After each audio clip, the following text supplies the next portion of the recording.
I started attempting the paper starting from the start. So the first two sections are numerical computation and reasoning. And I don't know if they do it on purpose, but those two sections are comparatively tougher and take considerable time, even if you're good at it. They considered CGPA as a whole different section, and it was mentioned clearly that you have to do like pretty good in at least 3 of the rounds.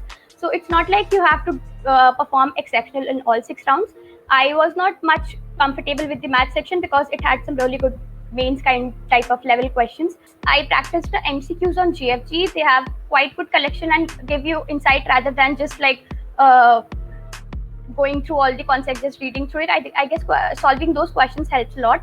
Then there was the C++ Saurabh Shukla sir playlist on YouTube that also had great content. Everyone, thank you so much for such an amazing response to all the videos that is showing. आज की video में I have with me Shreya Singh. She is currently a third year undergraduate at Maharaja Surajmal Institute of Technology, and she has grabbed an amazing internship opportunity at Goldman Sachs. Apart from that, even in her third year, she has grabbed a full-time role at Acolyte Digital. So we'll talk about both the experiences of Goldman Sachs and Acolyte Digital. What were some of the important things? The resources from which she prepared, she has told it very correctly, like from which YouTube channels to prepare and all. So don't forget to watch the resources part and do watch this video till the end. Let me know in the feedback section if you have anything for me. Don't forget to press the subscribe button, share it with your friends, and do like this channel for more and more amazing content ahead. Thank you so much, Shreya, for accepting the invitation and coming here. Hey everyone, today I have with me Shreya Singh. She has recently got an off-campus internship at Goldman Sachs and a full-time offer at Acolyte Digital. So we'll talk with her regarding her experiences, but before that, I would like to have a brief introduction of Shreya. Yeah, firstly, thanks Arsh for inviting me over. Hi everyone, I am Shreya, a third year student pursuing electronics and engineering from Maharaja Surajmal Institute of Technology, Delhi. And yeah, I recently got an offer from for intern from Goldman Sachs and a full-time offer from Acolyte. I am about halfway through my internship, and it's been an incredible journey right till now. Great, that's great to hear. Like, I would like to know if it was an on-campus or an off-campus opportunity and how you got this opportunity. Yeah, yeah. So this was through the Goldman Sachs Engineering Campus Hiring Program, which GS conducts annually to hire students off campus for both intern and full-time roles. So I applied directly through its career portal, and there was no any restriction on branch or college or CGPA. Okay, and for Acolyte? Yeah, for Acolyte also the process was very similar. It was an off-campus opportunity, and all 2022 grads were eligible for it. Great. So now we'll discuss about the entire process, entire journey of firstly Goldman Sachs. Like, what were the different rounds? Like, Goldman Sachs is a fintech firm, so they focus more on aptitude and puzzles. So what were the Yeah. different rounds, starting from the very initial online test and interview experiences? Like, I would like to know more about the same. Right. So basically, the whole process can be majorly divided into 3 parts. As you said, first the aptitude test, then the technical assessment, and then comes the interview. So GS has this dedicated round for aptitude consisting of six sections of numerical computation, logical reasoning, comprehensive, and so on. So it is a 90 minutes long round with I guess 66 questions with a total with a marking scheme of +5 and -2. And yeah, it's an proctor test. So as you have guessed by now, the key here is to strike a balance between time and accuracy. So last time I got rejected in this round, and I guess this is the round where most of the students get filtered out. So the thing that made difference this time, I guess, is the sequence in which I attempted the paper. So for that, it is vital that you understand the all the sections of the paper. What are the questions they ask in each section, and figure out which sections you are good in. So, for example, previously I started attempting the paper starting from the start. So the first two sections are numerical computation and reasoning, and I don't know if they do it on purpose, but those two sections are comparatively tougher and take considerable time, even if you're good at it. So on the other hand, we have sections like logical, abstract, and diagrammatic, which takes lesser time and can give you greater accuracy. Also, we have this comprehension section in which it might take longer. It might take like some more time, but at least it can guarantee you correctness. So because negative marking is one thing which can really pull you down in it. So I think get like analyzing the pattern of the paper and then attempting your section would be a great way to go about it. So the next round was the technical assessment, which consisted of 5 rounds. Two were coding rounds, one basic, one advanced. One was on computer fundamentals. Fourth is on maths, and the fifth was a subjective kind of round where we needed to write two essays. So, and the sixth section where they considered CGPA as a whole different section, and it was mentioned clearly that you have to do like pretty good in at least three of the rounds. So it's not like you have to perform exceptional in all six rounds. I was not much comfortable with the math section because it had some really good mains kind type of level questions. So I went for the other rounds, and yeah, that worked for me. So it's not like you have to perform exceptional in all six rounds. Again, those round have section wise timer. There is time constraint. There is negative marking. So the key here, I guess, is to analyze the sections, get the sections in which you are good at, know the sections in which you are not good at, and just know a way through which you can compensate that, and you're good to go for the technical assessment. If you're watching this video till now, don't forget to press the like button. Now, after 5 to 10 days, after I guess 10 days, I got a selection mail, and I had 4 to 5 days to prepare for the interviews. And I remember I just couldn't keep calm. That feeling was insane, clearing the technical assessment of Goldman Sachs. So yeah, now comes the D-Day. I had 4 rounds of interviews, and each round was an elimination round, and it spanned about 60 to 70 minutes depending upon different rounds. So my rounds were majorly focused on data structures, algorithm, and puzzles particularly, but I was not much gauged around the computer fundamentals and all, but there were students who were asked around it, so you have to prepare for that also. But for me it was, there were questions from DP. They were also OOPS. Yeah, OOPS is a major part for interviews. Also, they give you questions. They give you some loops in which you have to analyze the complexity or predict the output. So that kind of questions were also there.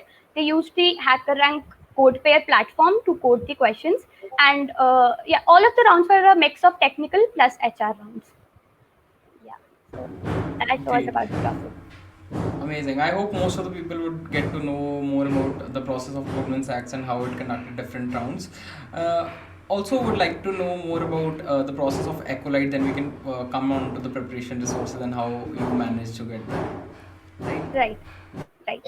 Yeah. So for Acolyte, I guess the first round was a gamified round where you had to play around 20 games, and each game consisted of 5 questions with a timer for each question. And the questions were based on, again, OOPS, computer fundamentals, DS, or less OS, DBMS. All these things were there. Also, there were some puzzles, but that were of quite easy level. So, but yeah, every question had, I guess, 50 to 60 seconds timer.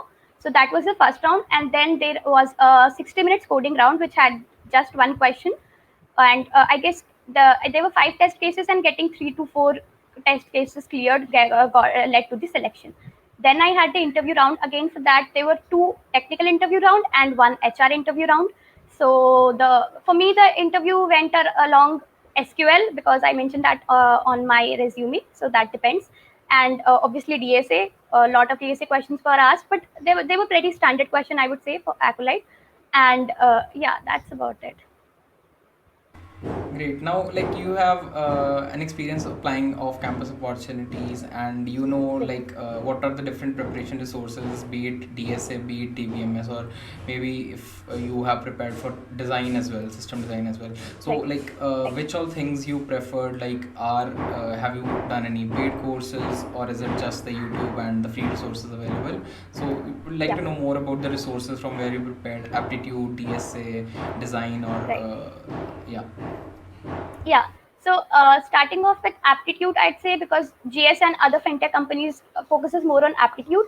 I prepared mostly from GFG, and there are so many YouTube channels also. I referred to the one named Uncode. I found their explanation really good. You can surely check that out.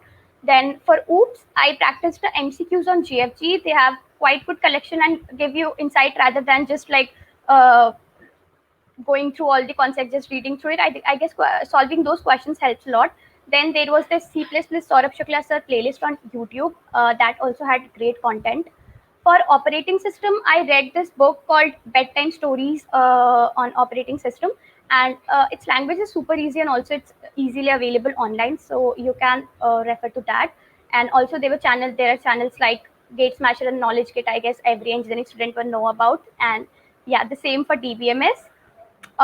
Then for coming to data structures algorithm, I'd say there are plenty of resources, be it Striver's channel or for DP specifically, Aditya Verma's channel. Then I refer to this channel Pep Coding, which uploads insightful videos covering all the topics of DSA. And I also associated with Pep Coding as a teaching assistant, so that helped me solidify my concepts of problem solving. And for also for projects, you can refer to channels like Traversy Media, WebDev Simplified, and Clever Programmer. Yeah, so these were the resources I referred to and found them pretty good.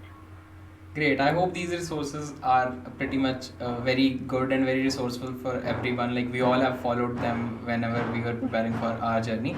So Right. that was pretty much it about the resources. Now coming on to one important part of off-campus placements, that is your resume. So how did you curate your resume, and what were some of the important things in your resume? Right. So for crafting resume, you can choose templates from different sites. My topics were Nova Resume and Overleaf, and also I refer to ma'am's Ruchika ma'am channel, which also Ruchika ma'am's channel. She has provided some great insights on crafting resume. You have to list out obviously some power words like mentoring, accomplished, deliver, these kind of words. And also one thing I'd like to mention here was I was neither from a very prestigious college, neither I had some exceptional open source contribution, and nor am I an expert at in competitive programming. But it is obviously awesome if you have any of these with you. But if you haven't reached there, it's fine. Have some good projects on your resume. For example, if this questions come to be a lot, even if you're making a clone, try to personalize it, try to add some one two functionality to it of your own. For instance, when I mentioned Amazon clone in my resume, I added voice assistance to it. And now you have a lot more to talk about, just rather than a line that it's just a clone of Amazon. It can help people with different disabilities, with the elder. It can help elderly people. It makes it more accessible, it saves time. So yeah, I'd say ki whatever you have, just articulate it in a way that you can it makes an impact somehow, and just leverage it. So even the teaching assistant experience helped me, because I was mentoring around 100 students. So pick up these points and just make it look good in a very in a way that it makes an impact. Great. I hope these tips would definitely be really helpful for anybody looking forward to curate a resume, applying for off-campus opportunities. And this conversation has been really amazing. Thank you so much, Shreya. At the end, I would like to have one final advice from your end to someone who is looking forward to apply for opportunity or internships this year. Right. So a final piece of advice, according to me, would be like the major setback I felt as a tier two or tier three student is the lack of opportunities. And the only regret I would say I would has is the list of these missed opportunities. So I worked with communities like Women Who Code, WIMLDS. So they mentor you, they groom in a way, they provide you curated resources. So that is a great place to start with if you're not much aware about how things work, and how should you aim it.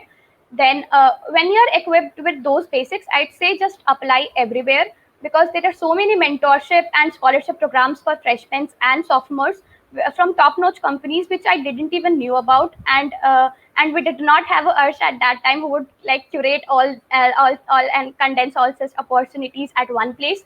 So no kidding, but start following channels like these, apply everywhere, and don't overstress, and yeah, keep coding. I would say that's something really necessary, that people should be aware of these opportunities and directly apply with, rather than thinking twice of before applying. So that is something really Exactly. important. I also try to motivate people to just apply, even if they are not very confident about the same. Thank you so much, Right. Shreya, once again for coming here, sparing your time, and sharing your journey with us. It was really very insightful. Thank you so much once again. Thank you, Harsh, for having me. Thank you so much for watching this video till the end, and I hope you got some really good insights into what the entire process of Goldman Sachs and Accolade Digital was, and you would be more motivated enough to prepare for these companies. And for more and more amazing such content, do let me know in the comment section. Don't forget to join the Telegram group link that I've given in the description, where you can get all information about all the job opportunities and some amazing updates. So thank you so much. All the best. Good luck. Bye.